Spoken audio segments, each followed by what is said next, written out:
Woodhull friends, it's Mrs. Dugan here in my living room. Missing you guys so much, but hoping you're getting some time together with your family, sharing some good books. In fact, I have one to share with you today. It's one of Liliana's favorites, and it's called The Big Orange Splot. The author and illustrator of this book are Daniel Manis Pinkwater. Let's read to find out what it's about. The Big Orange Splot. Mr. Plumbean lived on a street where all of the houses were the same. See that? He liked it that way. So did everybody else. This is a neat street, they would say. Then one day, a seagull flew over Mr. Plumbean's house, and he was carrying a can of bright orange paint. No one knows why. And he dropped the can, no one knows why, right on Mr. Plumbean's house.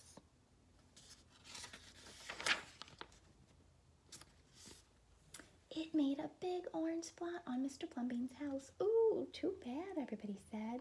Mr. Plumbean will have to paint his house again. I suppose I will, said Mr. Plumbean, but he didn't paint his house right away.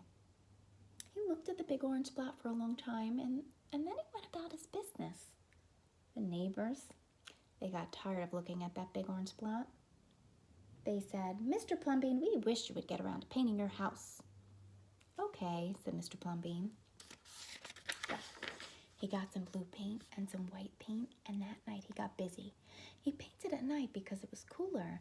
When the paint was gone, the roof was blue, the walls were white, and the big orange spot was still there.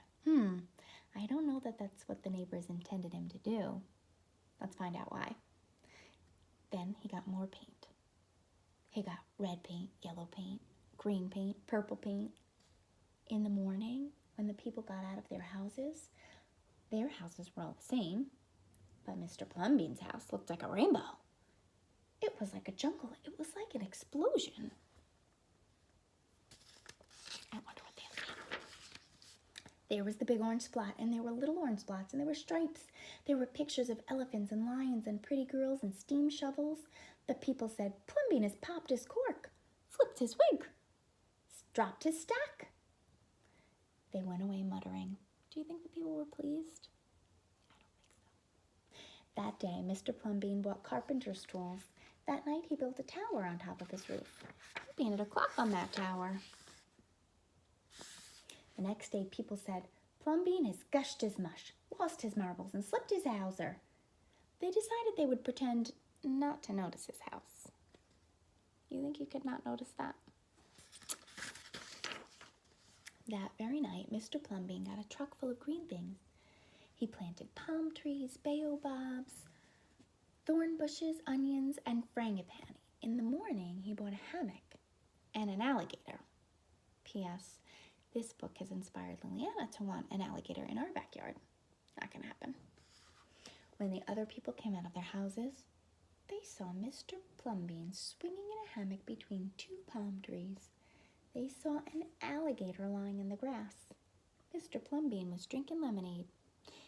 He doesn't seem too bothered by his house, does he? He's relaxing, drinking lemonade. Plumbean has gone too far. This used to be a neat street.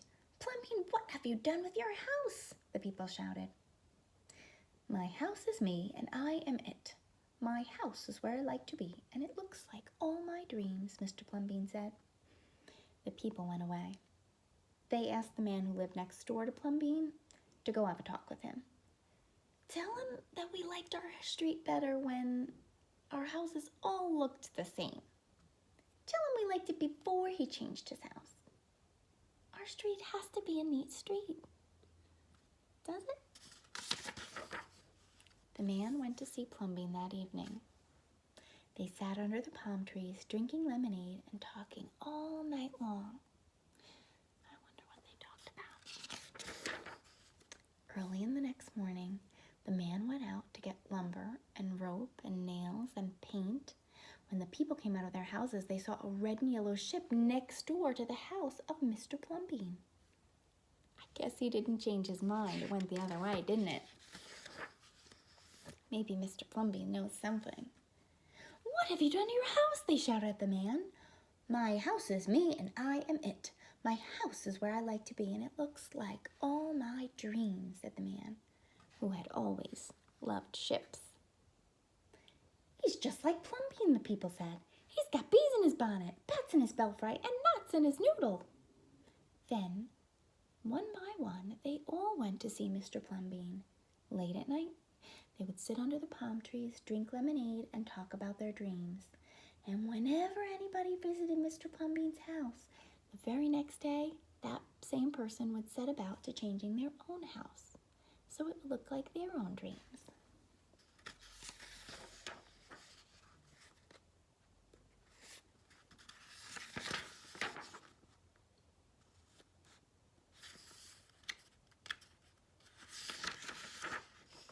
Whenever a stranger came to the street of Plumbean, they would say, "This is not a neat street." And then all the people would say, "Our street is us and we are it. Our street is where we like to be and it looks like all our dreams." Mr. Plumbean was onto something, wasn't he? It's not a matter of what other people think or what you're supposed to do. It's about what you like and what makes you happy. So maybe take some time to even draw a picture or talk about your dreams with your family. Talk about your things that you like and things that make you happy. I hope you enjoyed the book as much as we do, and hopefully we'll see you soon.